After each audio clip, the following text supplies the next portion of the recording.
Dear students, आप लोग का मेरे यूट्यूब चैनल मैथ्स डाउटलेस में स्वागत है।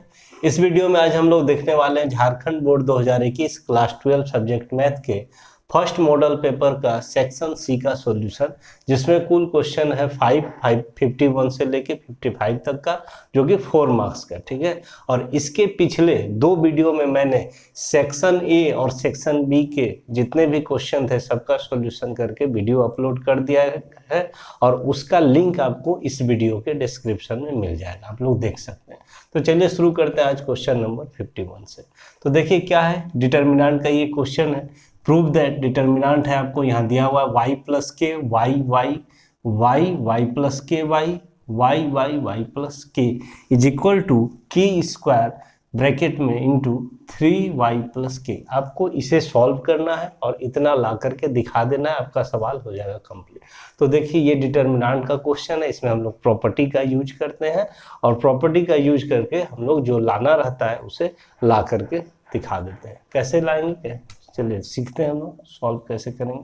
सॉल्यूशन, सबसे पहले जो डिटर्मिनेंट दिया गया उसको आप लोग डेल्टा मान लीजिए। क्या मान लिया जाता है? डेल्टा।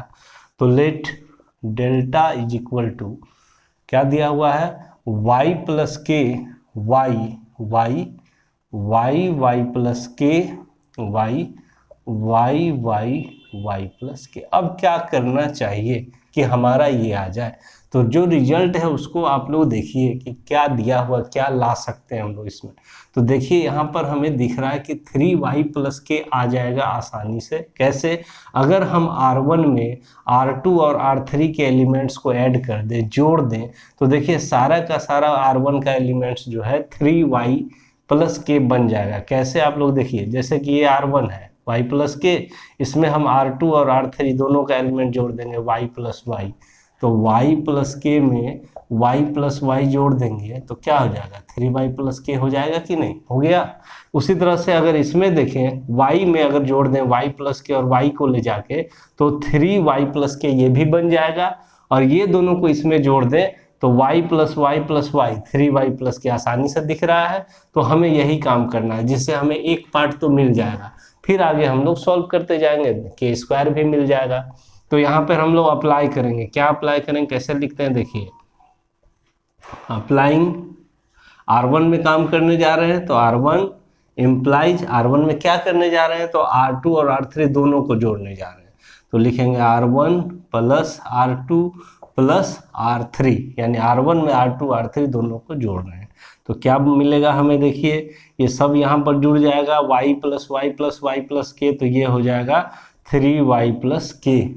ये भी बन जाएगा 3y प्लस के, और ये भी बन जाएगा 3y प्लस के। ये समझ में आ गया होगा आप लोग को, सब जोड़ दिए हम लोग।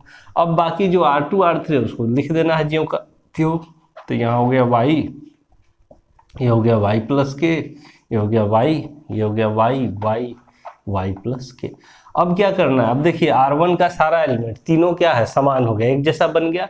इसे हम कॉमन ले लेंगे बाहर, ठीक है। तो लिख लेंगे इस तरह से कि टेकिंग 3y प्लस के कॉमन फ्रॉम R1 से हम ना कॉमन निकाल रहे हैं, ठीक है।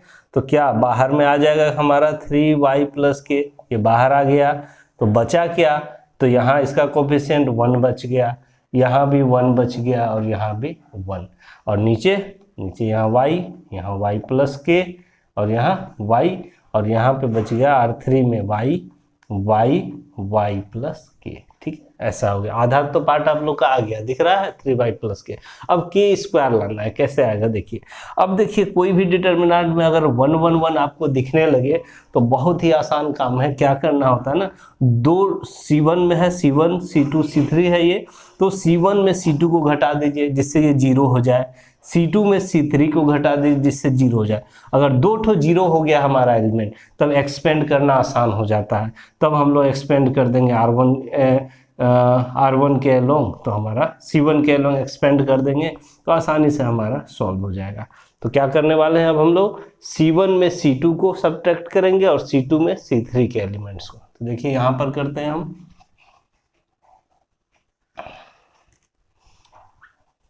देखिए अब क्या लिखेंगे हम लोग, इसके नीचे क्या अप्लाई कर रहे हैं वो लिखेंगे इसके नीचे आपको लिखना है इस तरह से,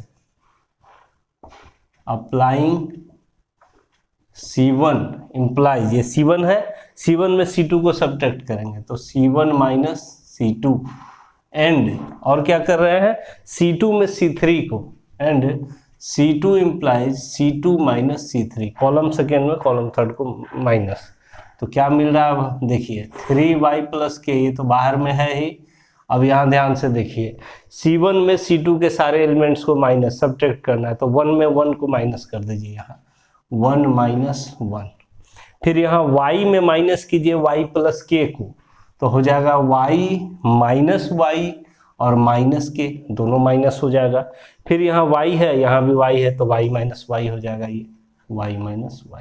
अब फिर देखिए सेकेंड वाले C2 में C3 को माइनस कर रहे हैं तो 1 में 1 माइनस हो जाएगा, यहाँ भी 1 माइनस 1, फिर यहाँ y प्लस के है उसमें y माइनस हो जाएगा तो y प्लस के माइनस y, और देखिए फिर यहाँ y है इसमें इसको माइनस कीजिए y प्लस के को, तो ये हो जाएगा y माइनस y माइनस के, और C3 ज्यों का त्यों आपको लिख देना है, यानी 1 y प्लस के हो गया ये।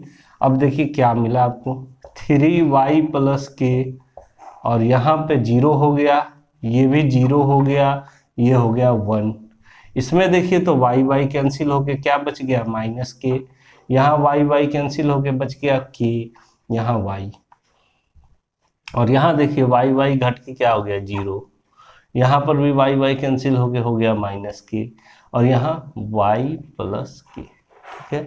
अब आपको देखिए R1 में कि 2 एलिमेंट 0 हो गया है, तीसरा सिर्फ क्या बचा है 1 बचा है, तो बस इसको R1 के एलोंग एक्सपेंड करेंगे, दोनों 0 हो गया, इसको लेना ही नहीं है, सिर्फ 1 लेके एक्सपेंड कर दिया जाता है, तो हम लोग एक्सपेंड कर देते हैं, 3y प्लस के ले लिए, यहाँ ये 1 को लेंगे तो इंटू 1, और यहाँ पर 1 को लेने से इसके सामने वाला और इसके इधर से छोड़ देना होता है, और जो बचा आपका 4 एलिमेंट वो आपको लेना होता है, यानी माइनस के 0 माइनस के, ये हो गया आपका। अब इससे हम लोग डिटर्मिनेंट मेथड में जानते हैं क्रॉस इधर से मल्टीप्लाई करके माइनस देके इसको किया जाता है। चलिए यहाँ पे कर देते हैं हम, यहाँ पे अब लास्ट, तो क्या बचा है देखिए यहाँ 3y प्लस के है, और इसको 1 तो हटा देंगे, 1 से मल्टीप्लाई करेंगे तो उतना ही होगा। अब माइनस के इंटू माइनस के क्या हो जाएगा, माइनस के इंटू माइनस के स्क्वायर हो जाएगा, और माइनस 0 इंटू के 0, और के स्क्वायर में 0 सब्ट्रैक्ट करेंगे तो के स्क्वायर ही होगा, तो फाइनली आ गया के स्क्वायर इंटू 3y प्लस के, यही आपको RHS में लाना है, प्रूव करना है, ये आपका प्रूव्ड हो गया। चलिए 51 के और में भी आपको एक सवाल दिया हुआ कंटिन्यूटी का, ये सवाल है, देख लेते हैं क्या सवाल। If fx equal to x to the power 10 minus 1 when x is less than equal to 1 and fx equal to x square when x is greater than 1, then test the continuity of fx at x equal to 1। यानी आपको एक function दिया गया है और x equal to 1 पे इस function का कंटिन्यूटी चेक करना है कि ये फंक्शन 1 पे कंटिन्यूअस है या डिसकंटिन्यूअस है। देखिए कंटिन्यूटी का मतलब क्या होता है समझ लेते हैं थोड़ा सा हम लोग। कोई भी फंक्शन किसी पर्टिकुलर पॉइंट रियल नंबर पे अगर कंटिन्यूअस है, इसका मतलब कि अगर उसका ग्राफ बना रहे हैं ना, तो उसका ग्राफ उस पॉइंट पे ब्रेक नहीं होता है, कंटिन्यूअस स्मूथली चलते चला जाता है, ठीक है। और अगर किसी पॉइंट पे डिसकंटिन्यूअस है तो यानी कि उस पॉइंट पे उसका ग्राफ जरूर ब्रेक होगा, फिर आगे अगर बढ़ेगा तो उस पॉइंट पे एक हॉल बनेगा, ब्रेक हो जाएगा, वहां से फिर आगे बढ़ेगा, यानी कि उस पर टूट जाता है उस फंक्शन का ग्राफ, वही डिसकंटिन्यूटी होता है, ठीक है। तो हमें किसी भी पॉइंट पर कोई एफएक्स का फंक्शन का अगर कंटिन्यूटी चेक करना है तो क्या करना होता है, तो हमें क्या करना होता है ये समझ लीजिए। हमें जैसे कि अगर at x equal to a मान लीजिए कोई पॉइंट है, कोई भी रियल नंबर, और एक फंक्शन है आपका fx, तो अगर x बराबर a पे इस फंक्शन का कंटिन्यूटी चेक करना है तो आपको 3 चीज का जरूरत पड़ता है। लेफ्ट हैंड लिमिट निकालना पड़ता है, और ये अगर, और फिर राइट हैंड लिमिट, और ए पर अगर चेक कर रहे हैं तो फंक्शन का मान उस पॉइंट पे, ये तीनों left hand limit, right hand limit और value of the function at that point, ये तीनों अगर इक्वल हो जाता है, ठीक है, तब हम लोग कहेंगे कि फंक्शन उस पॉइंट ए पर कंटिन्यूअस है। अगर ऐसा नहीं होता है, कोई अगर यहीं पे बराबर नहीं होगा, तो हम लोग कहेंगे कि डिसकंटिन्यूअस है। अब लेफ्ट हैंड लिमिट का मतलब क्या होता है? मतलब ये होता है, देखिए, limit x tends to a, यहाँ पर negative sign a minus F X, ये होता है, मतलब a से थोड़ा सा पहले। फिर RHL राइट हैंड लिमिट का मतलब क्या होता है? Limit x tends to a, यहाँ पर प्लस का साइन एफ एक्स, और एफ ए तो आप लोग जानते ही है, फंक्शन पे उस x के जगह पे उस a को रखेंगे, वैल्यू को रखेंगे, नंबर को, तो वैल्यू निकल जाता है एफ। ये तीनों निकालना है आपको, समझ लीजिए कंटिन्यूटी में ये तीनों अगर बराबर आ जाता है तो हम लोग कहेंगे कि फंक्शन कंटिन्यूअस है। नहीं आएगा कोई भी बराबर तो हम लोग कहेंगे फंक्शन कंटिन्यूअस नहीं। अब इसका भी निकालने का क्या तरीका है? देखिए, लेफ्ट हैंड लिमिट जो है, limit x tends to a minus F X, इसको निकालने का तरीका क्या है? इसको लिखते हैं हम लोग लिमिट, फिर h टेंस टू 0 और f, यहाँ a माइनस है तो a माइनस h, ऐसे लिख करके निकालते हैं। राइट हैंड निकालना होता है तो इसको ऐसे निकालते हैं, limit h tends to 0 f, यहाँ a प्लस है तो a प्लस h, और एफ ए तो सिंपली निकलता है। ये तरीका हुआ निकालने का, ठीक है, समझ गए होंगे आप लोग। चलिए अब लोग शुरू करते हैं सॉल्यूशन इसका। हमें कंटिन्यूटी किस पे चेक करना है? x इक्वल टू 1 पे लिख लेंगे एट x इक्वल टू 1, ठीक है। सबसे पहले निकालिए left hand limit, LHL, left hand limit. तो इसका आपको फॉर्मूला लिख चुके हैं हम लोग, क्या होता है? Limit x tends to a minus a point पर, तो आपको पॉइंट क्या दिया है? 1 दिया हुआ है, तो 1 में माइनस लगाइए और एफ एक्स लिख लीजिए इस तरह से। अब यहाँ से देखिए कि limit x tends to 1 minus का मतलब ना 1 से छोटा, यानी 1 से छोटा पे फंक्शन आपको क्या डिफाइन है? देखिए यहाँ पर ये लेस देन का चिन्ह है, x का मान 1 से छोटा है, लेस देन, तो एफ एक्स का मान क्या है ये लेना है आपको, x to the power 10 minus 1, x to the power 10 minus 1, F X इसको लेना है। एफ एक्स ये भी दिया था, लेकिन ये आपको x का मान जब 1 से बड़ा है तब लेना है। अब यहाँ पे क्या करेंगे? अब यहाँ पे हम लोग लिखेंगे लिमिट h टेंस टू 0, और जहाँ पर x है वहाँ पे हम लोग करने वाले हैं 1 माइनस h। जैसे a माइनस h होता है तो यहाँ पर a की जगह पे 1 है तो 1 माइनस h, जहाँ x है तो x को हम लोग लिखेंगे 1 माइनस h, और चूंकि x का पावर 10 है तो 1 माइनस h का पावर 10 हो जाएगा, और माइनस 1, ये हो गया आपका, ठीक है। अब क्या करते हैं? अब हम लोग h का मान जो है यहाँ पे रख देंगे, कहाँ टेंस कर रहा है? 0 की ओर, तो 0 रख देंगे, तो ये लिमिट हट जाएगा, तो 1 minus 0 to the power 10 minus 1, तो 1 माइनस 0 1, और 1 का पावर 10 क्या होगा? 1 ही होगा, और 1 माइनस 1 क्या हो गया? 0, यानी लेफ्ट हैंड लिमिट का वैल्यू आपका क्या निकल गया? 0 निकल गया। अब हम लोग इसी तरह से राइट हैंड लिमिट निकाल के देखते हैं कि क्या आता है। चलिए, तो यहाँ पे हम इसे अब मिटा रहे हैं।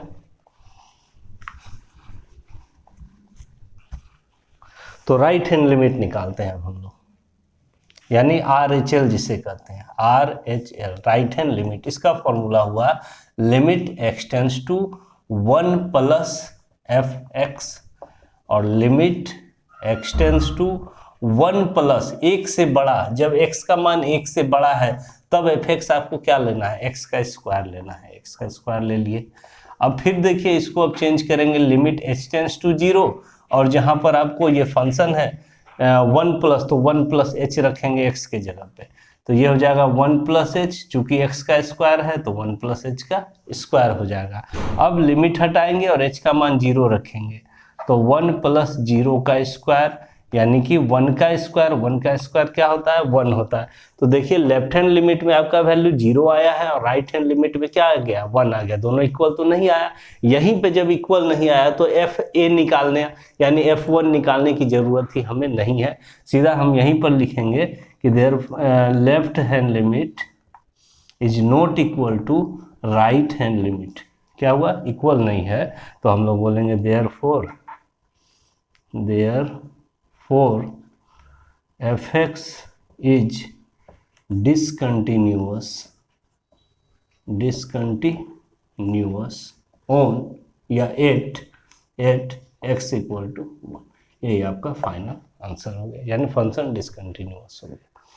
तो आइए अब हम लोग क्वेश्चन नंबर 52 देखते हैं। क्वेश्चन ये है कि find the interval in which the function given by fx equal to 2x cube minus 21x square plus 30x minus 40 is, A में है आपका स्ट्रिक्टली इंक्रीजिंग और बी में है स्ट्रिक्टली डिक्रीजिंग। आपको एक फंक्शन दिया गया है fx और आपको ये बताना है कि ये फंक्शन किस इंटरवल में स्ट्रिक्टली इंक्रीजिंग है और किस इंटरवल में स्ट्रिक्टली डिक्रीजिंग है। देखिए, तो ये जो है मेनली सवाल आपका एप्लीकेशन ऑफ डेरिवेटिव है, यानी कि डिफरेंशिएशन के एप्लीकेशन का ये चीज है कि हम डिफरेंशिएशन करके किसी फंक्शन का ये पता कर सकते हैं कि वो किस इंटरवल में स्ट्रिक्टली इंक्रीजिंग है या स्ट्रिक्टली डिक्रीजिंग है।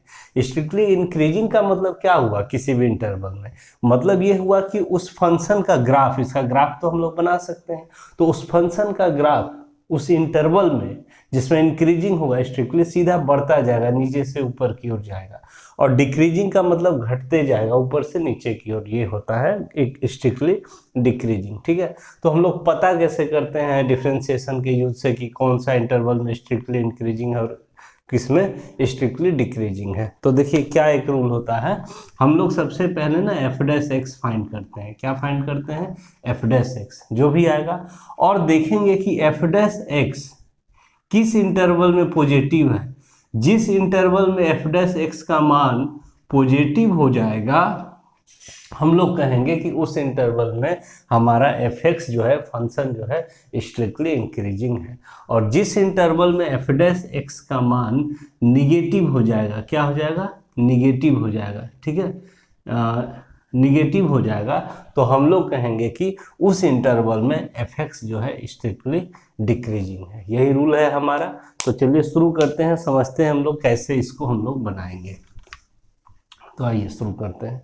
सबसे पहले हम लोग ले लेते हैं जो फंक्शन दिया हुआ है उसे सॉल्यूशन में। तो given function is F X equal to, लिख लेते हैं given function is F X is equal to क्या है, तो 2x cube minus 21x square plus 36x minus 40। ये आपको फंक्शन दिया है। अब इसका ना आपको एक बार डिफरेंशिएशन करना है। तो differentiating with respect to x, तो क्या मिल जाएगा? एफ डैश एक्स कहते हैं हम लोग, एफ एक्स के डिफरेंशिएशन को सूचित करते हैं, डिनोट करते हैं। और देखिए 2x क्यूब का डिफरेंशिएशन 3x स्क्वायर हो जाएगा, माइनस 21 कॉन्स्टेंट है, एक्स स्क्वायर का 2x हो जाएगा, प्लस 36 x का डिफरेंशिएशन 1 और कांस्टेंट है 40 तो उसका डिफरेंशिएशन 0। यानी कि आपको एफ डैश एक्स बराबर क्या मिला? देखिए तो 3 into 2 6x square minus 42x plus 36। अब क्या करना है ना, इसको सबसे पहले आपको जो अगर कुछ कॉमन है तो कॉमन ले लेंगे और फैक्टराइज होगा तो कर लेंगे। उससे आसान होगा हमें साइन पता करना कि एफ डैश एक्स किस में पॉजिटिव है और किस इंटरवल में निगेटिव है।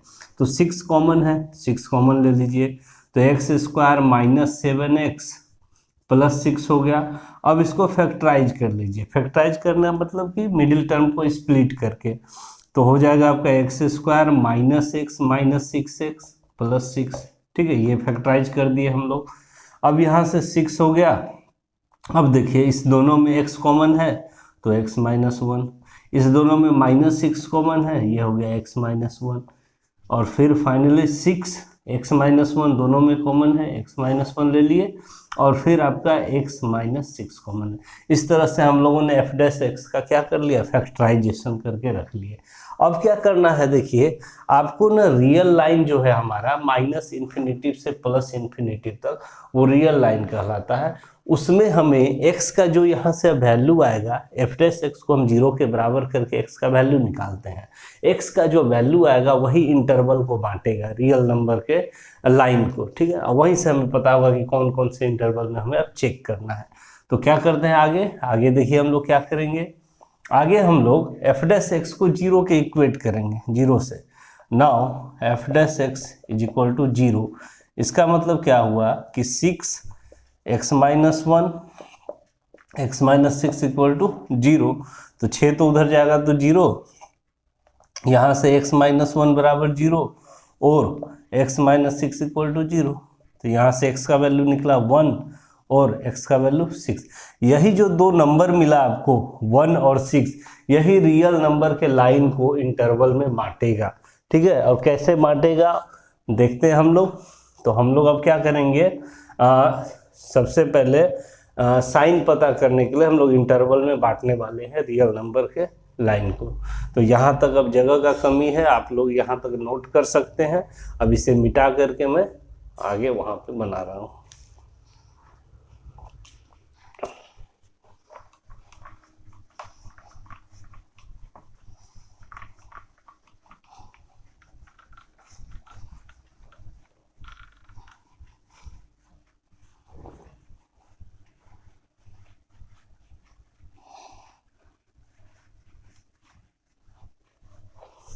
देखिए अब क्या करना होता है, अब ना हम लोग sign of F dash X पता करेंगे। देखिए किस इंटरवल में, तो पहले आपका रियल नंबर का जो लाइन है उसको ले लीजिए माइनस इन्फिनेटिव से प्लस इन्फिनेटिव। अब आपको दो नंबर दिख रहा है 1 और 6, 1 छोटा है 6 से, तो 1 6 के लेफ्ट साइड में कहीं पर रहेगा। मान लीजिए यहाँ पर 1 डाल दिए, इधर डाल दीजिए 6, क्योंकि 6 तो 1 से बड़ा है तो उधर रहेगा राइट साइड में। अब आपको ना देखिए इंटरवल दिखने लगा, पहला interval open interval minus infinitive से 1 दिख रहा है, दूसरा 1 से 6 और तीसरा 6 से इन्फिनेटिव। आपको 3 इंटरवल अब दिखने लगा। कौन कौन सा इंटरवल आपको थोड़ी देर के लिए हम दिखा रहे हैं, माइनस इन्फिनेटिव टू 1, ये 1 से 6 इंटरवल कहलाया, और ये 6 से इन्फिनेटिव। ये 3 इंटरवल में बांट दिए हम लोग रियल लाइन को। अब हमें यही पता करना रहता है कि इस तीनों इंटरवल में किस इंटरवल में एफ डैश एक्स का साइन पॉजिटिव है और किस में निगेटिव है। जिसमें पॉजिटिव होगा हम कहेंगे उसी में एफ एक्स स्ट्रिक्टली इंक्रीजिंग है, और जिसमें निगेटिव आ जाएगा कहेंगे उसमें एफ एक्स स्ट्रिक्टली डिक्रीजिंग है। तो चलिए शुरू करते हैं पता करना। कैसे पता करेंगे, ये सब रफ में करेंगे हम लोग, यहाँ पर जरूरी नहीं है बनाना। तो रफ में पता कैसे किया जाए, तो देखिए यहाँ पर हम रफ वर्क कर रहे हैं, आप लोग भी रफ वर्क एग्जाम में कर सकते हैं पता करने के लिए। तो अगर आपको पता करना है कि इस इंटरवल में क्या है एफ डैश एक्स का साइन, पॉजिटिव की निगेटिव, तो आप यहाँ से चूज कीजिए 1 से छोटा कोई नंबर। माइनस इन्फिनेटिव की ओर जाएंगे, 1 से छोटा, तो 1 से छोटा नंबर क्या है, आपको 1 नहीं रखना है, 1 से छोटा रखना है। 1 से छोटा आपका क्या है, माइनस में कोई नंबर ले लीजिए, -1 ले लीजिए, -2 ले लीजिए, कुछ भी ले लीजिए और चेक करके दीजिए। देखिए एफ डैश एक्स क्या आ रहा है आपका। आपके पास एफ डैश एक्स यहाँ पर दिया हुआ है, क्या निकाल के रखे हुए थे हम लोग, 6 into x minus 1 x minus 6, 6 x minus 1 x minus 6, ये ना था एफ डैश एक्स। अब इसको पता करना आपको इस इंटरवल में पॉजिटिव है कि निगेटिव। कैसे पता करते हैं, बहुत आसान सा ट्रिक है। देखिए 1 से छोटा कुछ भी नंबर एक सोच लीजिए, -1 सोच लीजिए, या 0 भी सोच सकते हैं 1 से छोटा।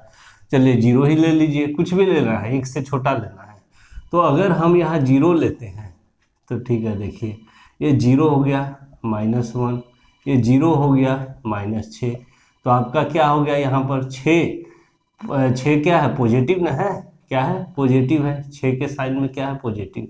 ये -1 बचा यानी निगेटिव, और यहाँ -6 बचा निगेटिव। फाइनली आपका माइनस इंटू माइनस प्लस, और प्लस इंटू प्लस क्या आया, प्लस। यानी एफ डैश एक्स का साइन क्या आया, पॉजिटिव आया। यही चेक करने का तरीका है, क्या आ गया, पॉजिटिव। अब आप चेक कीजिए 1 से 6 में कि एफ डैश एक्स का साइन क्या आ रहा है 1 से 6 में। तो अगर आप फिर से चेक करना है तो इसी में चेक करना है, 1 से बड़ा और 6 से छोटा कोई भी एक नंबर आप सोचिए। जैसे 2 ले लेते हैं, 2 रख के देखिए यहाँ पर क्या होता है एफ डैश एक्स में। तो अब 2 रखने पर हमें क्या मिलेगा, देखिए एफ डैश एक्स है ये, यहाँ पर हम लोग 2 रख रहे हैं तो 6 है, x के जगह पे 2 रख दिए, x के जगह पे 2 - 6। 6 का साइन तो पॉजिटिव है, पॉजिटिव कर लिए, प्लस भी लिख सकते हैं सिंपल। 2 - 1 क्या बचेगा, 1, 1 क्या है, पॉजिटिव, और 2 - 6 -4 बचेगा यानी निगेटिव। तो plus into plus plus, plus into minus क्या हुआ, माइनस आया। यानी कि आपका क्या आया, निगेटिव साइन आ गया। ठीक है, तो यानी कि इस इंटरवल में एफ डैश एक्स क्या है, निगेटिव है। उसी तरह से अब इस इंटरवल में 6 से इन्फिनिटिव है, तो 6 से बड़ा कोई नंबर सोचिए, 7 ले लेते हैं और देख लेते हैं क्या आ रहा है। तो 6, 7 माइनस 1, 7 माइनस 6, 6 का साइन क्या है, पॉजिटिव है। 7 माइनस 1 6 आएगा, 6 का साइन क्या होगा, पॉजिटिव। और 7 माइनस 6 1, और 1 का साइन पॉजिटिव। तीनों पॉजिटिव आया, तो plus into plus plus, plus into plus क्या है, प्लस इन पॉजिटिव आया। यही तरीका है आपको शॉर्ट में साइन पता कर लेने का। ठीक है, हम लोग आसानी साइन पता कर लिए, ये रफ में कर लेना है आप लोग को एग्जाम में। यहाँ करके पॉइंट निकाले, पॉइंट निकालने के बाद इंटरवल बांटे और हमने साइन निकाल लिया। अब जैसे ही साइन हमें पता चल गया कि इस इंटरवल में पॉजिटिव है और इसमें पॉजिटिव है, इसका मतलब ये दोनों इंटरवल में ना एफ एक्स जो है स्ट्रिक्टली इंक्रीजिंग कहेंगे, और इसमें निगेटिव है तो कहेंगे कि इसमें एफ एक्स स्ट्रिक्टली डिक्रीजिंग है। बस अब लिखना है, सारा काम तो हो गया है आपका। चलिए तो शुरू करते हैं हम लोग लिखने का। क्या लिखना है, अब इसे मिटा देते हैं हम लोग।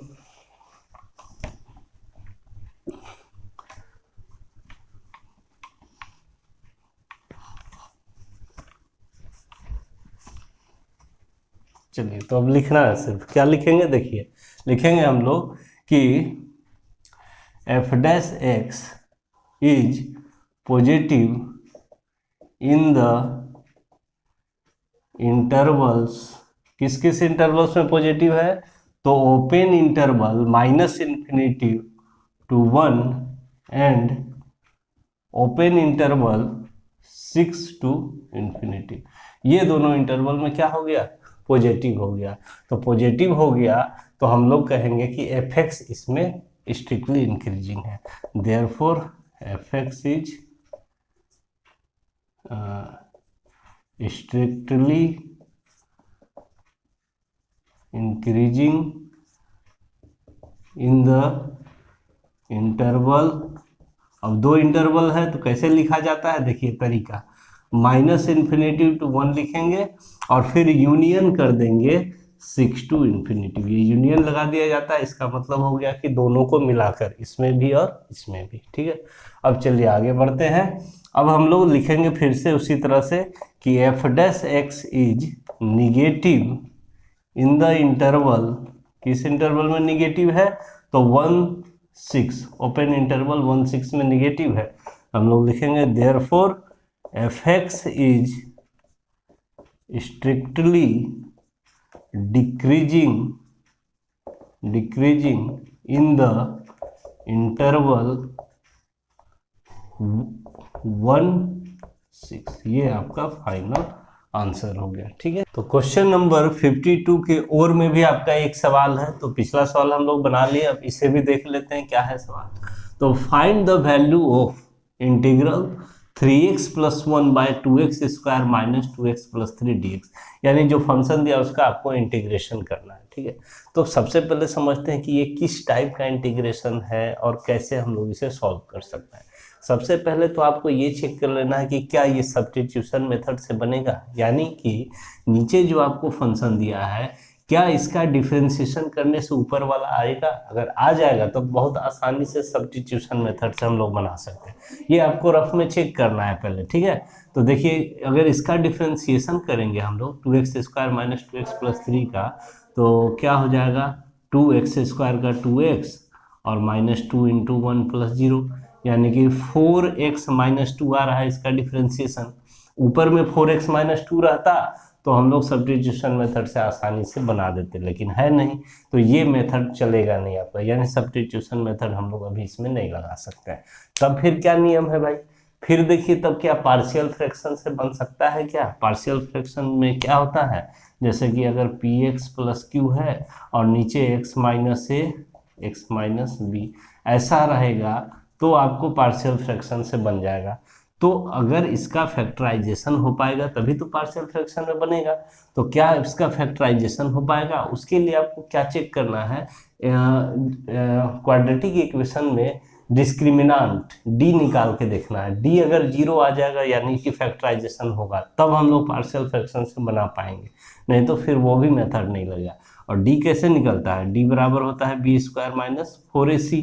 तो बी क्या है देखिए यहाँ -2, तो -2 का स्क्वायर -4 इंटू 2 इंटू 3, तो 4 माइनस 24, ये तो हो गया -20, जीरो तो नहीं आया, यानी कि इसका फैक्टराइजेशन भी हम लोग नहीं कर सकते हैं, यानी ये पार्शियल फ्रैक्शन का भी सवाल नहीं है। ठीक है, तब अब हम लोग कौन सा मेथड से चलेंगे कि इसको बना पाए और समझते हैं। तब टाइप हमारे पास क्या बचा इसको इंटीग्रेट करने के लिए।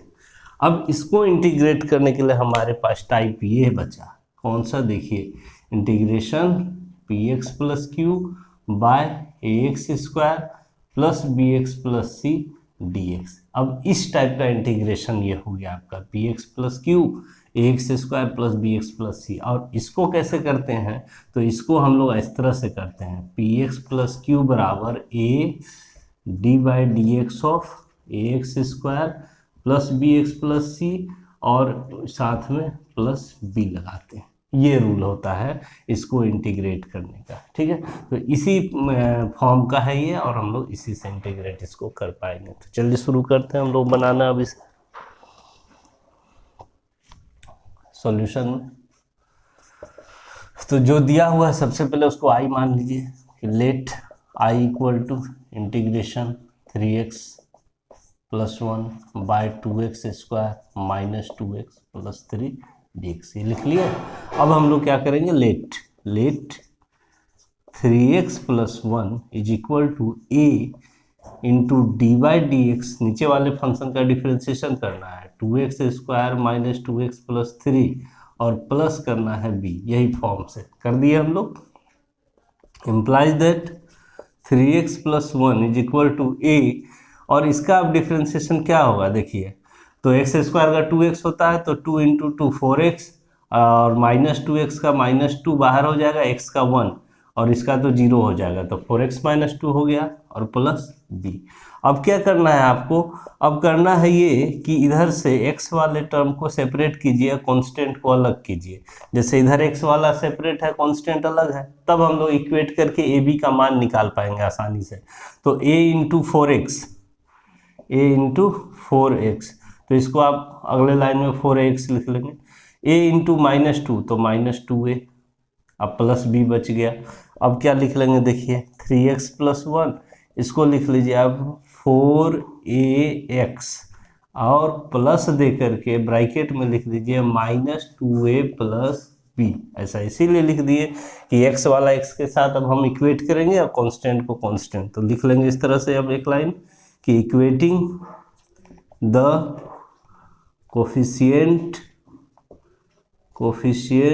of x and constant terms from both sides, दोनों तरफ से क्या कर रहे हैं, कोफिशिएंट ऑफ x और जो कांस्टेंट टर्म है उसको ना इक्वेट कर रहे हैं। ठीक है, तो क्या मिलेगा हमें देखिए, इधर x का कोफिशिएंट क्या है 3 और इधर x का कोफिशिएंट क्या है 4a, यानी 4a इक्वल टू 3 मिला आपको यहाँ से। तो यहाँ से a का वैल्यू निकला कि नहीं, a इक्वल टू हो गया 3/4, मिल गया a का वैल्यू आसानी से। अब हम लोग देखते हैं इधर कांस्टेंट टर्म क्या है, -2a प्लस b है और इधर कांस्टेंट टर्म क्या है 1 है, कर लिए इक्वेट।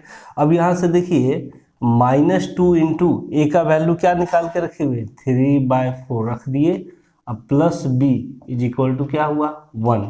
ठीक है, अब देखिए 2 से ये 2 टाइम्स में कैंसिल हो गया, तो क्या बचा -3/2 और उधर ट्रांसपोज कर देंगे तो प्लस में चला जाएगा, यानी कि b इक्वल टू हो गया 1 प्लस 3/2 और इसको जब ऐड कर लेंगे हम लोग नीचे हो जाएगा 2 और 2 प्लस 3 5/2, ए भी निकल गया और b का भी वैल्यू निकल गया। अब हम लोग सवाल में 3x प्लस 1 के जगह पे क्या रख सकते हैं देखिए, a यानी 3/4 into 4x minus 2 plus b यानी 5/2, तब फिर हम लोग आसानी से सवाल को बना सकते हैं 2 पार्ट में। तो आप लोग यहाँ तक नोट कर लीजिए, हम मिटा करके फिर आगे चलते हैं। व्हाइट बोर्ड तो को हमने क्लीन कर लिया है और क्या क्या मिला हमें आप लोग नोट कर लिए होंगे, ये हमारा सवाल था।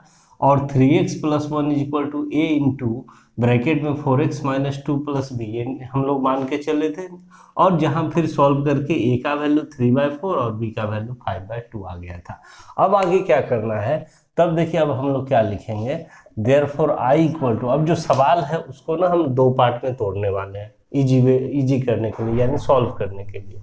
तो i इक्वल टू हम लोग अब क्या लिखेंगे, देखिए 3x प्लस 1, और 3x प्लस 1 को हमने इतना माना था a इंटू 4x माइनस 2, और a बराबर क्या है 3/4 है, तो हम लोग लिखेंगे 3/4 इंटू 4x माइनस 2 और प्लस b, और b कितना है तो 5/2 निकाले हुए हैं, यही हो गया हमारा 3x प्लस 1 के जगह पे, और नीचे जो है 2x square minus 2x plus 3 ये रहेगा।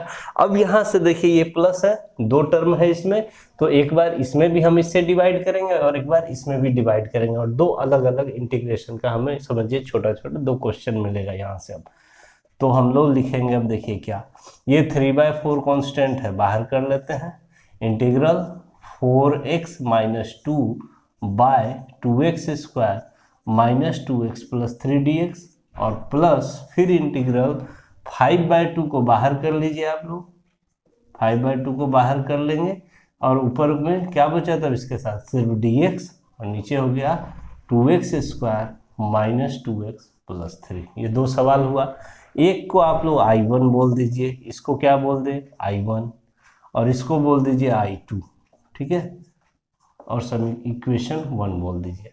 अब I1 का और I2 का दोनों का आपको वैल्यू निकालना होगा, और जो आएगा यहाँ पे रख देंगे हम लोग, हमारा आंसर आ जाएगा।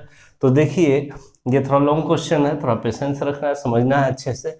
ये जो सवाल आया आपका, अब ये सब्स्टिट्यूशन मेथड से आसानी से बन जाएगा, हम लोग काम ही ऐसा किए, ये काम करने से ही आ जाता है, आधा पार्ट सब्स्टिट्यूशन मेथड से और आधा जो है एक फार्मूला में आएगा, देखते हैं किस फार्मूला में, और हम लोग सॉल्व करते हैं।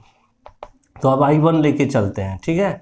I1 इज इक्वल टू क्या है 3/4 integral 4x minus 2 2x square minus 2x plus 3 dx, यहाँ इसे पुट कर दीजिए t, put 2x square minus 2x plus 3 equal to t, differentiating both side with respect to x, with respect to x, तो इसका हो जाएगा 2 constant x square का 2x यानी 4x, और माइनस 2 बाहर, x का तो 1 हो जाता है, 3 का 0 हो गया, इतना हुआ। इधर इधर होगा dt बाई dx, तो dx को इधर ले आते हैं हम लोग, तो इधर बच गया dt, यानी सवाल में अब 4x माइनस 2 इंटू डी को हम लोग dt रखेंगे और इसको हम लोग t रख देंगे, तो हमारा अब आसानी से देखिए फॉर्मूला में आ रहा है।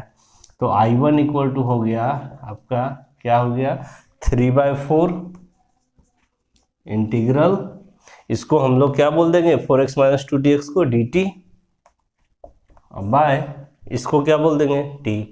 अब ये आ गया किस फार्मूले में 1/x का इंटीग्रेशन के फार्मूले में, उसका होता है log mod x, आप लोग को पता होगा, तो इसका हो जाएगा log mod t, तो 3/4 log mod t plus c1, एक इंटीग्रल कांस्टेंट देना होता है हमें, तो 3/4 log mod, और t के जगह पे आपको फिर ये रख देना है, यानी कि 2x square minus 2x plus 3 minus 2x plus 3 plus c1, इसे कर दीजिए इक्वेशन 2, ठीक है। यानी I1 का आप लोगों ने सॉल्यूशन कर लिया इस तरह से। अब बचा कौन सा I2, इस पार्ट का अब हमें सॉल्यूशन करना है, दोनों को हमें फिर फाइनल ऐड करके लिखना है। चलिए, तो इस पार्ट के सॉल्यूशन के लिए जगह कमी है, मिटा रहे हैं, आप लोग यहाँ तक नोट कर लेंगे। चलिए अब आगे चलते हैं हम लोग।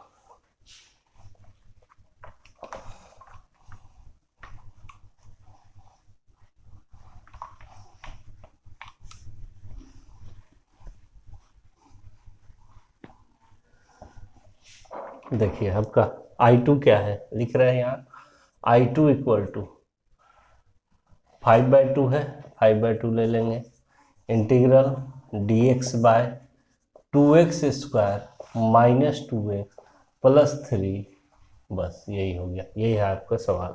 अब इसे कैसे सॉल्व करेंगे, ये किस टाइप के फॉर्मूले में है ये समझिए आप लोग। तो इसे मिटा लेते हैं, हमारा जो I1 का वैल्यू निकला है ये, इसे यहाँ पे रख लेते हैं, यही I1 आपका निकला हुआ। अब हम I2 को निकालने जा रहे हैं। चलिए तो देखिए यहाँ पर ये किस फार्मूला से बनेगा, इसको ना हम लोग कंप्लीटिंग स्क्वायर मेथड से पहले स्क्वायर के फॉर्म में बनाएंगे। यानी कि ये आएगा आपका, देखिए किस फार्मूला में, dx by X square plus A square, ऐसा वाला फार्मूला में आएगा।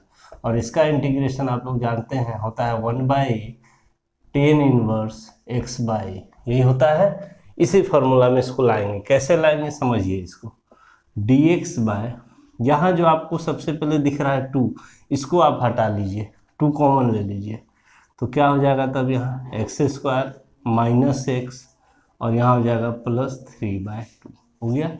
ये 2 को आप इधर ले आइए तो ये हो जाएगा 5/2 इंटू 1/2 और इंटीग्रल dx बाय, अब इसे आपको ना होल स्क्वायर बनाना है कंप्लीटिंग स्क्वायर मेथड से। कैसे होता है देखिए, ये हो गया आपका एक्स स्क्वायर यानी ए स्क्वायर, ऐसा समझिए, A square minus 2ab plus B square के रूप में ला करके इसे हम a माइनस बी का होल स्क्वायर लिख सकते हैं। बस यही काम करना है। तो ए स्क्वायर यानी एक्स स्क्वायर माइनस, आपको बीच में क्या चाहिए, 2 इंटू ए इंटू बी चाहिए। 2 इंटू ए इंटू बी तो नहीं दिख रहा, ए तो आपको दिख रहा है, तो 2 चाहिए ना, 2 लगा दीजिए अपने मन से। फिर x तो है ही, अब आपको 2ab के जगह पे ऐसा क्या रखें कि फिर से ये कट के इसका वैल्यू तो x है तो x ही रहना चाहिए, बदल तो नहीं सकते हम लोग, तो यहाँ 1/2 रखेंगे। क्यों? क्योंकि ये 2 कैंसिल हो जाएगा तो बचेगा कितना, x, जो हमारा सवाल में है। और इसको ऐसा फॉर्म में बनाने के लिए 2 इंटू ए इंटू बी में बनाने के लिए हमने 2 से गुना किया और 2 से भाग भी दे दिया, बन गया ये 2ab। अब b क्या है आपका, तो 1/2, तो आपको b का स्क्वायर भी चाहिए, तो अपनी मर्जी से 1/2 का स्क्वायर को आप यहाँ पे जोड़ दीजिए, तभी तो ये बनेगा फार्मूला में a square minus 2ab plus B square. अब कुछ भी जोड़िएगा तो उसको तो बैलेंस करना है, यानी कि उतना घटाना भी होगा, आपको माइनस भी करना होगा। तो चलिए माइनस भी कर देते हैं 1/2 का स्क्वायर को। अब और बचा क्या था आपके पास, 3/2 भी बचा था प्लस में, इसे भी हमने लिख दिया। यही मेथड है कंप्लीटिंग द स्क्वायर मेथड। अब यहाँ से यहाँ तक का चीज क्या हो गया, A square minus 2ab plus B square, यानी a माइनस बी का होल स्क्वायर। और इस दोनों पार्ट को सॉल्व करके हम लोग इधर लिख लेंगे। तो देखिए इधर वाला पार्ट क्या हो जाएगा सॉल्व होके, ये 3/2 और माइनस इसका होल स्क्वायर करेंगे तो 1/4, तो ये हो जाएगा 4, 2 2 जा 4 6 -1 यानी 5/4 हो जाएगा इधर वाला पार्ट सॉल्व होके। तो अब क्या लिखेंगे देखिए यहाँ से, ये तो हो गया आपका 5/4 इंटीग्रल dx बाय, इसे हम लोग लिखेंगे x माइनस 1/2 का होल स्क्वायर, और फिर आपका क्या बचा है प्लस 5/4, इसका सॉल्यूशन। माइनस नहीं समझ आया, ये माइनस सब्ट्रैक्ट हो गया, प्लस 5/4 आया है। तो प्लस 5/4 को आप लोग लिख सकते हैं √5/2 का होल स्क्वायर, क्योंकि हमें फार्मूला में लाना है x square plus A square. तो जो भी ए था उसको स्क्वायर में बनाने के लिए हमने क्या कर दिया, 5 था तो √5 कर दिया, अब 4 था तो उसको 2 का होल स्क्वायर। अब ये देखिए इस फार्मूला में आ गया x square plus A square. अब हम लोग लिखेंगे तब 1/8 tan इनवर्स x/a। तो अब यहाँ पे लिख रहे हैं देखिए, ये तो 5/4 है इंटू 1/a, के जगह पे आपका क्या है यही √5/2, तो 1/a करेंगे तो पलट दीजिए इसको, तो ये हो जाएगा, अच्छा एक बार लिख देते हैं 1/√5/2 tan इनवर्स x/a, x क्या है आपका, तो x माइनस 1/2 ये x है, अब बाय a यानी √5/2 प्लस c2, यही है आपका। अब इसे भी थोड़ा सॉल्व कर लेंगे, जितना हो सकता है सॉल्व कर लीजिए। चलिए इधर हम लोग सॉल्व कर लेते हैं।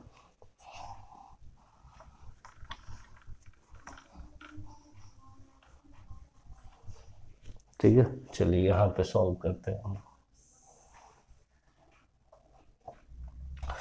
तो यहाँ पे देखिए अब क्या हो जाएगा, ये I2 निकल रहा है, क्या निकल रहा है I2, 5/4 है, 5/4 लिख लिए, ये पलट जाएगा 2/√5 हो जाएगा इंटू में 2/√5, और फिर आपका क्या हो जाएगा tan इनवर्स।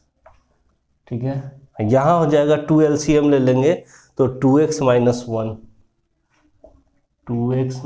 1 अब बाय चाहे इसको सीधे अब आप रिवर्स उल्टा करके मल्टीप्लाई कर दीजिए, 2/√5 इंटू 2/√5, अब प्लस इंटीग्रल कांस्टेंट C2, यानी आपका क्या आ गया, 2 से ये कैंसिल हो गया तो हो गया 5, और इससे भी ये कैंसिल हो गया √5, तो √5/2 tan इनवर्स 2 तो कैंसिल हो गया यहाँ, 2x - 1/√5 प्लस C2, यही आ गया आपका I2 का वैल्यू, और I1 का वैल्यू ये आया था। इसको कर दीजिए इक्वेशन नंबर 3।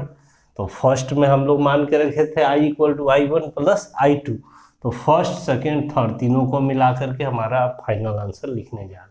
ठीक है, चलिए इसे नोट कर लीजिए आप लोग, अब हम लोग फाइनल आंसर लिखेंगे।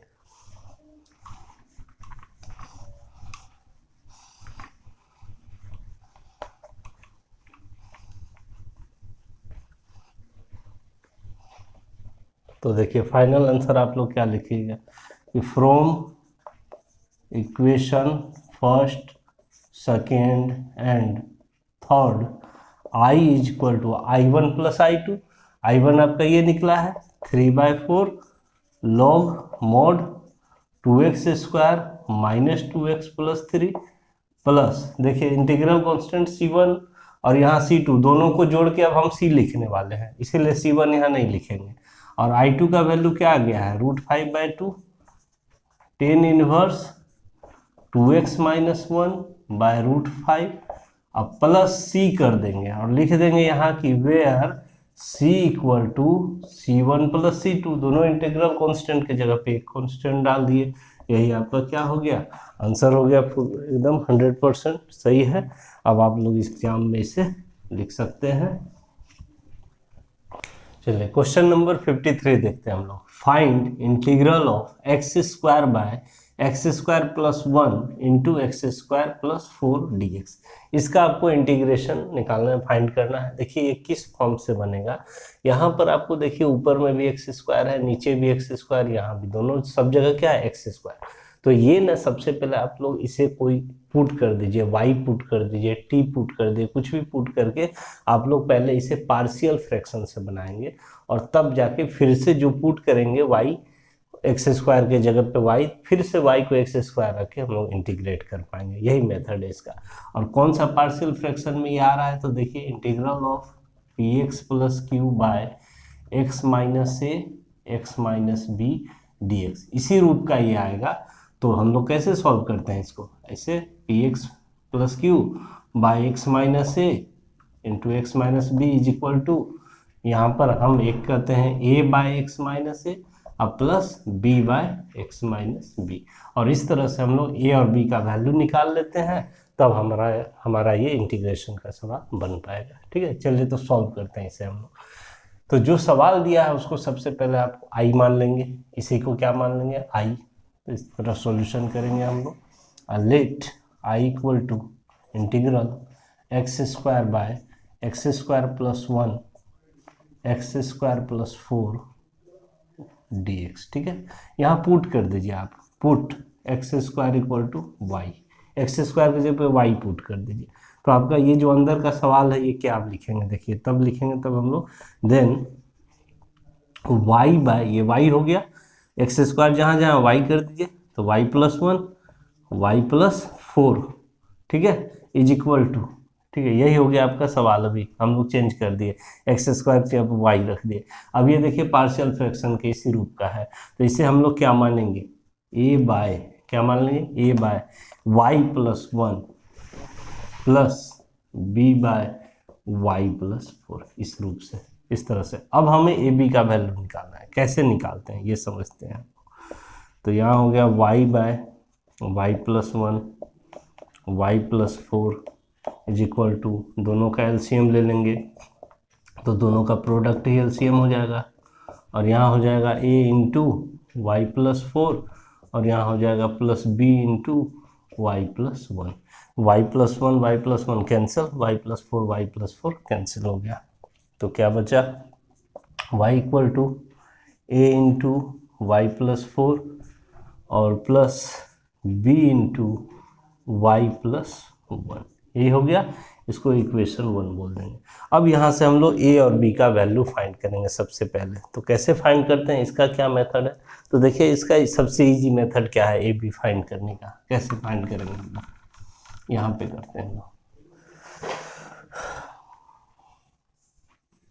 देखिए आपको जो अगर ए का वैल्यू बी का वैल्यू निकालना है तो जो बी के साथ जो है आपका क्या दिख रहा है y+1, इसको 0 पुट कर दीजिए। इसको जैसे ही 0 पुट करेंगे b इंटू 0 b खत्म होकर a निकल जाएगा।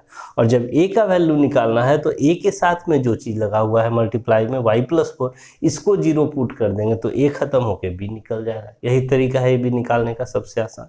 तो अगर आपको a निकालना है, ठीक है, तो y+1 को 0 पुट कर दीजिए सबसे पहले। तो लिख देंगे इस तरह से कि put y+1 is equal to 0। अब देखिए y+1 इक्वल टू 0 का मतलब क्या हुआ कि y इक्वल टू इधर प्लस में है 1, इधर आया तो माइनस में, यानी अब जहाँ y होगा वहाँ -1 आपको रखना है और y+1 को क्या रख देना है, 0 रख देना है। इन इक्वेशन 1 यहाँ लिख देंगे, इन इक्वेशन 1। तो क्या मिल रहा है, देखिए y की जगह पर क्या रखेंगे, -1 रख दिए। a y की जगह फिर रख दीजिए -1 +4 और प्लस b, और y+1 को आपने 0 पुट किया तो b इंटू क्या हो गया, 0 हो गया। Implies that -1 is equal to, देखिए 4 - 1 3, यानी 3a हो गया। तो यहाँ से a का वैल्यू मिल गया आपको -1/3, मिल गया आसानी से a का वैल्यू। अब b निकालना है तो y+4 को 0 पुट कीजिए। फिर से हम लोग पुट y+4 इक्वल टू 0 करेंगे।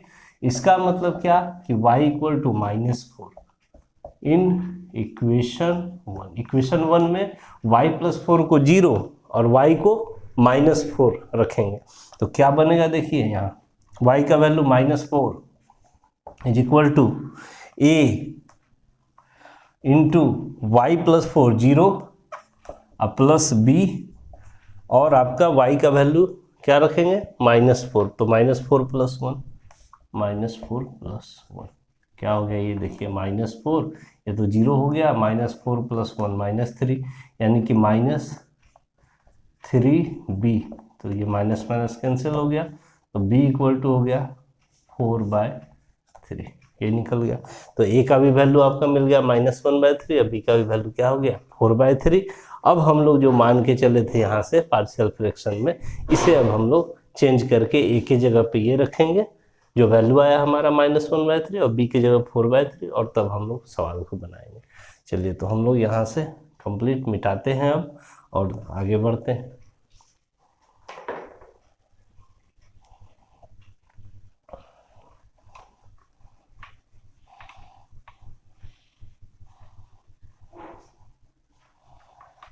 देखिए यहाँ पर हम लोग लिखेंगे अब देयरफॉर y/y+1, ये वाला y+4 इज इक्वल टू, क्या माने थे, a/y+1, और a का वैल्यू आपका क्या निकला है, -1/3।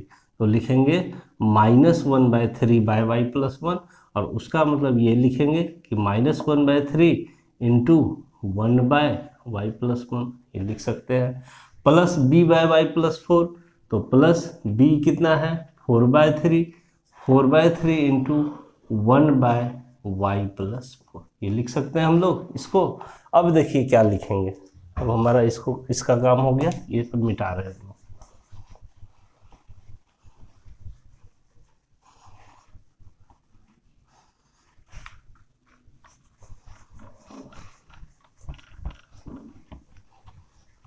चलिए तो देखिए अब यहाँ से y को ही हमने क्या, x² को y पुट किया था, तो जहाँ जहाँ y है वहाँ x² लिख सकते हैं हम लोग। तो y की जगह पे लिख दिए x², यहाँ भी x² + 1, यहाँ भी x² + 4, यही आपका सवाल में दिया है। और ये हो गया -1/3 इंटू 1/x² + 1, और प्लस 4/3 इंटू 1/x² + 4। इस तरह से हमने दो पार्ट में इस सवाल को अलग अलग तोड़ दिया। अब हम लोग फाइनल सवाल जो आई माने थे उसको लिखने वाले हैं। तो देयरफॉर आई इक्वल टू क्या माने हैं, इंटीग्रल, ये है हमारा सवाल एक्स स्क्वायर बाई इतना। अब इसी को हम लोग लिखेंगे ये चीज़, तो -1/3 इंटू 1/x² + 1 और फिर प्लस 4/3 इंटू 1/x² + 4 और यहाँ से इतना हो गया ये सवाल हमारा और ये dx। तो देखिए इस चीज़ को ही हमने क्या निकाला है इस रूप में और इसको हम लोग तब इतना लिख दिए, यही हमारा सवाल हो गया।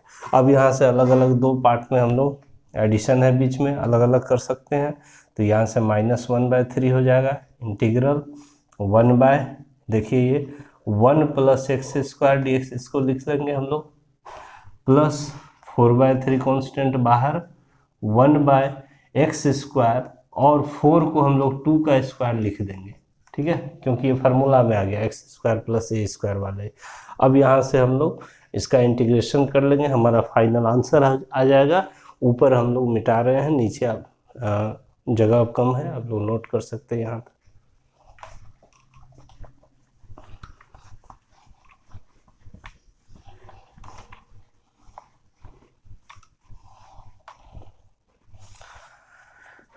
तो i = हो गया -1/3, ये फार्मूला ही है 1/1 + x² dx, इसका इंटीग्रेशन है tan इनवर्स x का, तो इसकी जगह पर हम अब लिखेंगे tan इनवर्स x, ठीक है, और प्लस 4/3, ठीक है, और ये है 1/x² + a² dx और उसका फार्मूला होता है 1/a tan इनवर्स x/a, तो लिखेंगे 1/a यानी 1/a, ए की जगह पे क्या है 2 इंटू tan इनवर्स x/a यानी x/2 + c is equal to -1/3 tan inverse x, 2 से ये कैंसिल हो गया 2 टाइम्स में, तो plus 2/3 tan inverse x/2 + c, ये हमारा फाइनल आंसर हो गया।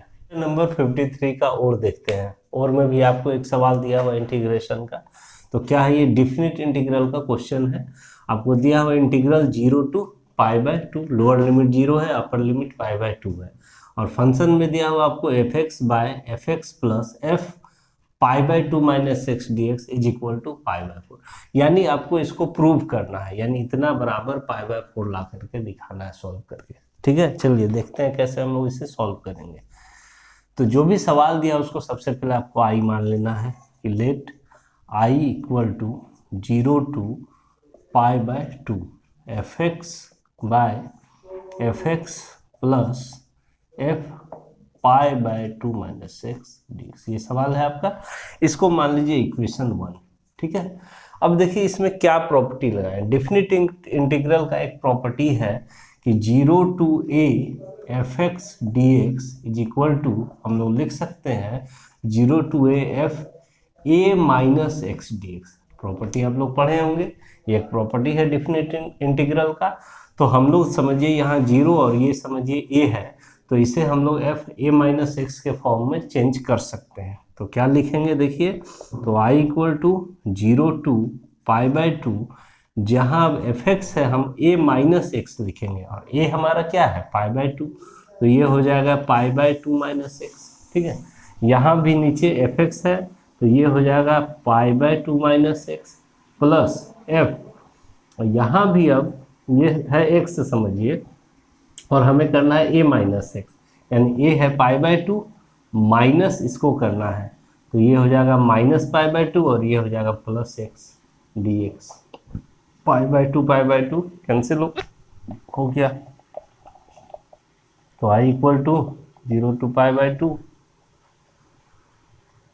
f π/2 - x, यहाँ भी f π/2 - x प्लस यहाँ क्या बचा fx बचा और ये dx, इसको कहिए इक्वेशन सेकेंड, ठीक है।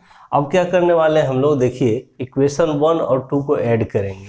इधर तो i + i 2i हो जाएगा और ये दोनों को जब ऐड करेंगे हम लोग, तो देखिए ऊपर और नीचे जो है सेम ही दिख रहा है आपको, यहाँ fx, यहाँ भी fx, यहाँ भी π/2 - x π/2 यानी एलसीएम सेम आएगा, ऊपर भी सेम आएगा, कट के 1 हो जाएगा, आसान हो जाएगा इंटीग्रेशन।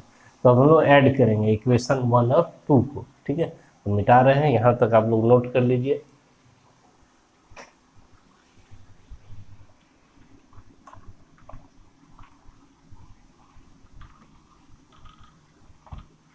चलिए, तो अब हम लोग लिखेंगे adding equation 1 and 2, adding equation 1 and 2, 1 और 2 को ऐड कीजिए तो i प्लस आई 2i हो गया इधर, और इंटीग्रल 0 टू पाई बाय 2, ये और प्लस ये अंदर ऐड कर लीजिए, तो ये है आपका fx by fx plus f pi by 2 minus X plus, यहाँ देखिए f pi by 2 minus X by f, x को पहले लिख लेते हैं और इसको बाद में लिख देते हैं पाई बाय 2 माइनस एक्स को, ठीक है। इतना आ गया, यही आ गया आपका, और ये हो गया dx। अब देखिए यहाँ से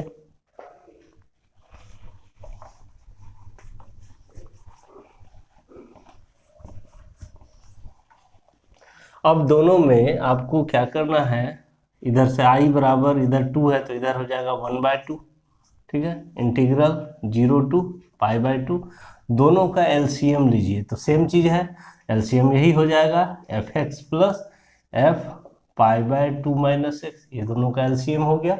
अब ऊपर यहाँ पर fx हो जाएगा, अब प्लस इधर हो जाएगा f pi by 2 minus x, और ये dx। देखिए अब ध्यान से कि ये ऊपर का और नीचे का दोनों क्या है, एकदम सेम हो गया कि नहीं, और सेम हो गया ऊपर नीचे, तो कैंसिल कर सकते हैं, ये पूरा पूरा कैंसिल होकर के क्या बचा, 1 बच गया यहाँ।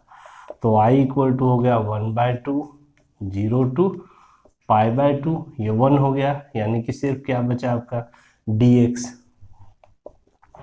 तो i इक्वल टू 1/2 और 1 है, 1 का इंटीग्रेशन dx का क्या होता है, x होता है, तो x कर लिए, लिमिट लगा दीजिए 0 टू पाई बाय 2, तो हो गया आपका i इक्वल टू 1/2, एक बार अपर लिमिट पाई बाय 2 और माइनस देके लोअर लिमिट यानी 0।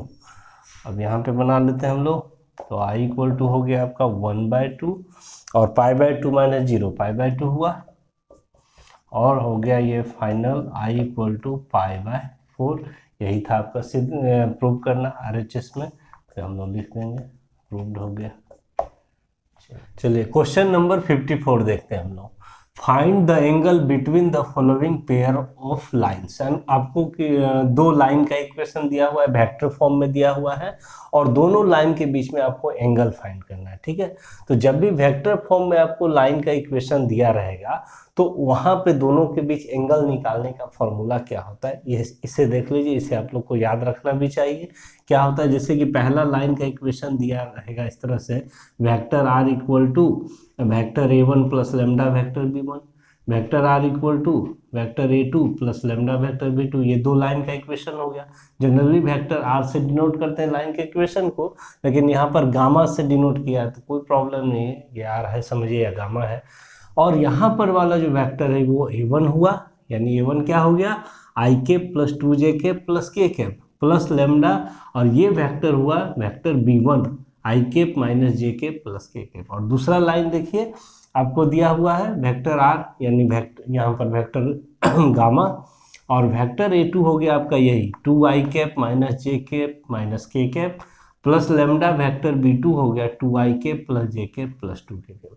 और दोनों लाइन के बीच एंगल निकालने का ये फॉर्मूला है cos theta equal to mod vector b1 dot vector b2, दोनों वेक्टर का dot product, by magnitude mod of vector b1 into vector b2, ये फॉर्मूला है। तो चलिए यहाँ पे हम लोग शुरू करते हैं सॉल्यूशन।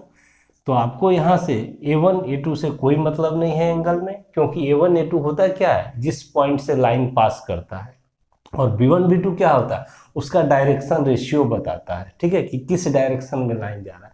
तो डायरेक्शन रेशियो के बीच में ही एंगल निकालेंगे तो लाइन के बीच का एंगल हो जाएगा, ठीक है। डायरेक्शन रेशियो जिस वेक्टर का होगा उस दोनों वेक्टर के बीच में जो एंगल होगा वही लाइन का क्या होगा, एंगल होता है। इसलिए पॉइंट से हमें यहाँ पर कोई मतलब नहीं है कि किस पॉइंट से पास कर रहा है, एंगल निकालने में। तो चलिए शुरू करते हैं हम लोग। Given line of equation is लिख लेंगे इस तरह से हम लोग सवाल में, उसके सॉल्यूशन में, गिवन इक्वेशन ऑफ लाइन,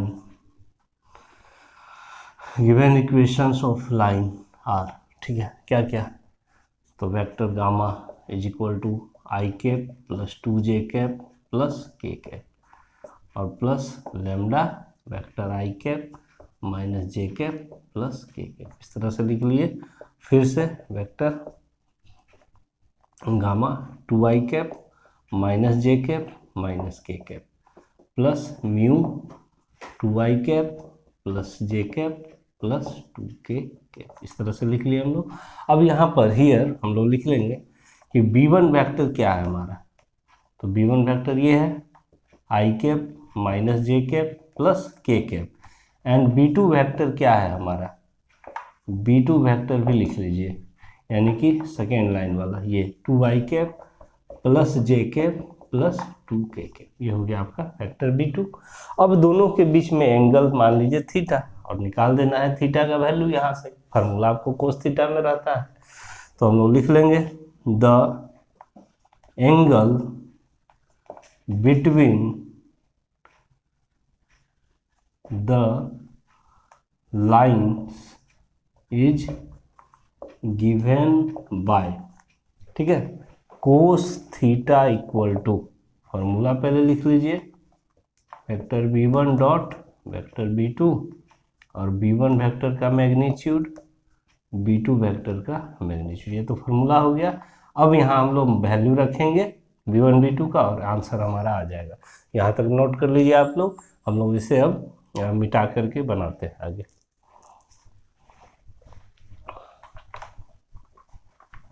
यहाँ से cos theta is equal to mod vector b1 क्या दिया हुआ है, तो i cap minus j cap plus k cap, और डॉट प्रोडक्ट इसका वेक्टर b2 के साथ, यानी कि 2i cap plus j cap plus 2k cap, और फिर mode of vector b1, mode आपको पता है अंडर रूट होता है, और जो i j k का कोफिशिएंट होता है उसका होल स्क्वायर करते हैं, तो यहाँ पर i का कोफिशिएंट 1 है तो 1 का स्क्वायर कर लीजिए, और j का कोफिशिएंट -1 है, -1 का स्क्वायर कर लेते हैं, k का कोफिशिएंट 1 है, 1 का स्क्वायर, फिर अंडर रूट इसका मोड यानी कि 2 का स्क्वायर प्लस 1 का स्क्वायर प्लस 2 का स्क्वायर, तो cos theta is equal to mod dot product में पता है i डॉट i 1 होता है, बाकी i का j और k के साथ क्या हो जाता है 0, तो हम i को i के साथ, j को j के साथ और k को k के साथ करते हैं,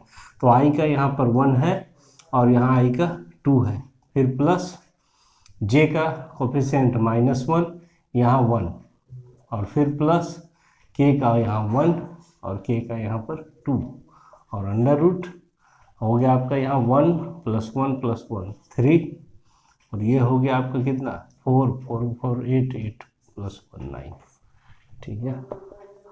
तो cos theta is equal to ऊपर में कितना हो गया देखिए 2 1 2 1 2, और यहाँ हो गया -1 और ये हो गया 2, और हो गया यहाँ पर 9 का आपका स्क्वायर रूट 3 हो जाएगा, तो 3√3। अब हम लोग बस 2 लाइन बचा हुआ है, हमारा आंसर आ जाएगा। देखते हैं क्या करना है, simply cos theta is equal to 2 2 4 4 - 1 कितना हो गया 3, और नीचे 3√3, ये दोनों कैंसिल हो गया। अब आप मोड हटा देंगे, क्योंकि अगर निगेटिव साइन रहता है तो भी हम मोड का काम क्या है, निगेटिव में भी आता है तो उसको पॉजिटिव करके मोड हटाते हैं, तो पॉजिटिव ही आया है कोई दिक्कत नहीं, ये हो गया 1/√3, तो फाइनली थीटा इक्वल टू हो जाएगा कोस इनवर्स 1/√3, यही आपका क्या हो गया आंसर हो गया। चलिए तो क्वेश्चन नंबर 55 देखते हैं हम लोग। क्वेश्चन है आपका प्रोबेबिलिटी से, पहले समझ लेते हैं क्या है क्वेश्चन, तब हम लोग जानने समझेंगे कि इसे किस मेथड से बनाना है हमें। चलिए तो पहले क्वेश्चन समझ लेते हैं। A man is known to speak truth 3 out of 5 times, एक आदमी है जो 5 बार में 3 बार सच बोलता है, ये उसका बोलने का क्या है, एक तरह से आप समझिए कि प्रोबेबिलिटी है कि 5 में 3 बार बोलता है सच। तो he throws a die and reports it is 1। अब क्या करता है, वो एक डाई को थ्रो करता है। डाई आप लूडो जो खेलते हैं वही है डाई, पासा, और उसे थ्रो करता है तो वो रिपोर्ट करता है, किसी को बताता है कि एक आया, ठीक है। अब देखिए आदमी जो है वो झूठ भी बोलता है, क्योंकि 5 बार में 3 ही बार सच बोलता है, 2 बार झूठ भी बोल सकता है। तो डाई पे क्या आया कि नहीं आया, मतलब 1 आया या नहीं आया, लेकिन वो रिपोर्ट कर रहा है, वो बता रहा है कि एक आया है, ठीक है। तो find the probability that it is actually 1, यानी आपको कह रहा है कि तब फाइंड कीजिए, प्रोबेबिलिटी निकालिए कि सच में एक आया हो, और तब वो रिपोर्ट किया है कि हाँ एक ही आया है, ठीक है। ये आपको बताना, ये नहीं कि झूठ में एक नहीं आया और एक बता दिया, इसका प्रोबेबिलिटी नहीं, सच में कि एक आया है उसी का प्रोबेबिलिटी। तो कैसे निकाला जाता है और ये किस थ्योरम पे बेस्ड सवाल है, इसे समझ लीजिए। तो ये सवाल जो है बेस्ड है बेज थ्योरम पे। क्लास 12 में एक बहुत ही इंपॉर्टेंट टॉपिक है बेज थ्योरम, ठीक है, और उस पे एक सवाल एग्जाम में आपसे पूछा ही जाता है। तो आप लोग अच्छे से बेस थ्योरम वाले सवाल को कर लीजिएगा, क्योंकि एक क्वेश्चन का चांस रहता है कि उससे आना ही आना है। कैसे समझेंगे कि जो भी सवाल दिया है बेस थ्योरम से है? तो देखिए इसको आपको समझना होगा, पकड़ना होगा क्वेश्चन को कि ये बेस थ्योरम का है कि नहीं। कैसे पकड़ेंगे उसका ट्रिक थोड़ा बता देते हैं आप लोग को। देखिए जब भी आपको सवाल दिया रहेगा ना, एक तो आपको फिक्स है कि नॉन कंडीशन दिया रहेगा, यानी आप पहले से जान रहे हैं कि ये चीज़ है। तो यहाँ पर आपको एक नॉन कंडीशन है कि he throws a die and reports it is 1, यानी कि वो थ्रो करता है डाई को, रिपोर्ट कर रहा है कि यह एक है, ठीक है। क्या ये आप नॉन है, ये जान रहे हैं कि एक को रिपोर्ट करना है, ये नॉन कंडीशन हो गया। अब इसके बाद 2 या 3 इवेंट या 4 इवेंट अलग अलग दिया रह सकता है आपको।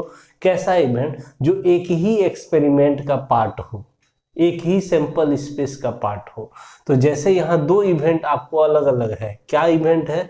देखिए कि जब वो थ्रो करता है डाई को, ठीक है, तो एक आने का संभावना है, यानी थ्रो आप करते हैं डाई को तो एक आ भी सकता है और एक नहीं भी आ सकता है। यहाँ 2 अलग अलग इवेंट हो गया। एक्सपेरिमेंट तो आपका एक ही है कि डाई को थ्रो कर रहे हैं, तो एक आ भी सकता है और एक नहीं भी आ सकता है। तो आपको बताना है या कंडीशनल प्रोबेबिलिटी कि यानी एक आया हो और वो रिपोर्ट भी कर रहा है एक को।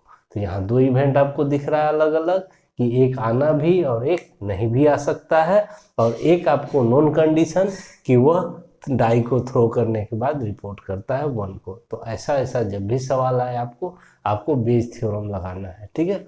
चलिए शुरू करते हैं कैसे हम लोग इजी वे में इसे बनाएंगे बेज थ्योरम वाले सवाल को। सबसे पहले ना आपको हमेशा हर बार 3 इवेंट, अगर इसमें 3 इवेंट दिखा, एक नॉन और 2 अलग अलग, तो 3 इवेंट मान लेंगे। लेट इस तरह से E1 E2 and A be the events defined as follows, ठीक है। ये मान लेंगे हम लोग कि 3 event E1 E2 A 3 event मान लिए, और उसको डिफाइन कर रहे हैं किस तरह से, देखिए। तो E1 को हम मान रहे हैं कि 1 अकर्स, यानी डाई को थ्रो करने के बाद एक आ जाता है, 1 अकर्स। E2 को मान लीजिए 1 डज नॉट अकर, यानी डाई को थ्रो करने पे एक नहीं आता है, 1 डज नॉट अकर्स, ठीक है। और A को आप मान लीजिए the main reports that it is 1, ये मान लीजिए कि वो रिपोर्ट करता है 1, ठीक है, किसी को। ये नॉन कंडीशन है, इसको ये मानेंगे हमेशा। The main reports that it is 1, इस तरह से आप 3 कंडीशन मान लिए। अब देखिए आपको जो है E1 का प्रोबेबिलिटी निकाल लेना है, प्रोबेबिलिटी ऑफ E1। तो प्रोबेबिलिटी ऑफ E1 क्या होगा भाई? तो देखिए कि एक डाई को जब हम थ्रो करते हैं तो 1 आ जाने का प्रोबेबिलिटी क्या होता है?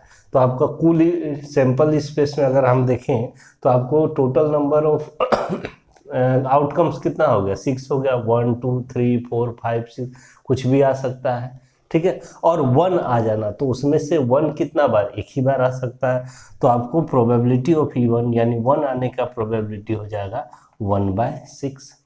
अब प्रोबेबिलिटी ऑफ E2 निकाल लीजिए, यानी कि 1 नहीं आने का प्रोबेबिलिटी। तो देखिए हम लोग जानते हैं कोई भी इवेंट के नहीं होने का प्रोबेबिलिटी कैसे निकालते हैं, उस इवेंट के होने के प्रोबेबिलिटी को 1 में माइनस करके। तो 1 में अगर हम माइनस कर दे इवेंट 1 आने की प्रोबेबिलिटी को, तो 1 के नहीं आने की प्रोबेबिलिटी निकल जाएगी। यानी 1 माइनस 1/6, 6 LCM, 6 माइनस 1 5/6 निकल गया ये चीज। अब आप लोग को क्या निकाल लेना चाहिए, ये निकाल लिए हम लोग E1 का प्रोबेबिलिटी और E2 की प्रोबेबिलिटी। अब आपको निकालना है probability of A when E1 occurs, probability of A when E2 occurs. दो कंडीशनल प्रोबेबिलिटी इसमें निकाल लिया जाता है।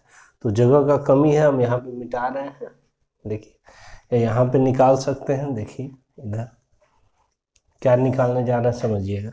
Probability of A when E1 occurs, conditional probability. इसका मतलब अब समझिए क्या है कि प्रोबेबिलिटी ऑफ A निकाल रहे हैं कि the main reports that it is 1, और जब ये हो चुका है, जब एक आ चुका है, ठीक है, एक पहले ही आ चुका है, समझिए कि डाई को थ्रो किया, एक पहले ही आ चुका है, और तब वह आदमी रिपोर्ट करता है कि हाँ ये एक है, यही इसका मतलब हुआ। तो क्या इसका मतलब क्या समझे हम लोग, इसका मतलब समझे कि आदमी सही बोल रहा है, एक आ चुका है और तब वो रिपोर्ट भी कर रहा है कि एक आया है, तो इसका मतलब सही बोल रहा है। और सही बोलने की प्रोबेबिलिटी कितना है, तो a man is known to speak truth 3 out of 5 time, 5 बार में 3 बार सही बोलता है, तो सही बोलने की प्रोबेबिलिटी ही क्या हो गई 3/5। अब निकाल लेंगे probability of A when E2 occurs. इसका क्या मतलब ये समझिए, यानी कि the main reports that it is 1 when E2 already occurred, यानी कि E2 पहले हो चुका है, यानी क्या हो चुका है 1 डज नॉट अकर्स, यानी एक नहीं आया है, और वो रिपोर्ट करता है कि हाँ एक आया है। इसका मतलब क्या कि वो झूठ बोल रहा है, यानी कि झूठ बोलने की प्रोबेबिलिटी उसकी अब क्या होगी, तो देखिए जो सच बोलने की प्रोबेबिलिटी है उसको 1 में माइनस कर देंगे तो झूठ बोलने की प्रोबेबिलिटी हो जाएगी। तो 1 माइनस 3/5, तो 5 LCM हो गया, 5 माइनस 3 क्या हो गया 2/5। ये 4 चीज आपको हमेशा बेस थ्योरम में इस तरह से निकाल लेना है। PE1, PE2, probability of A when E1 occurs, probability of A when E2। हो गया आपका सारा काम। अब सीधा हमें बेस थ्योरम लगाना है और हमारा आंसर आ जाएगा। ठीक है, चलिए देखते हैं हम लोग क्या करेंगे। आप लोग नोट कर लीजिए इसे, हम लोग मिटाते हैं।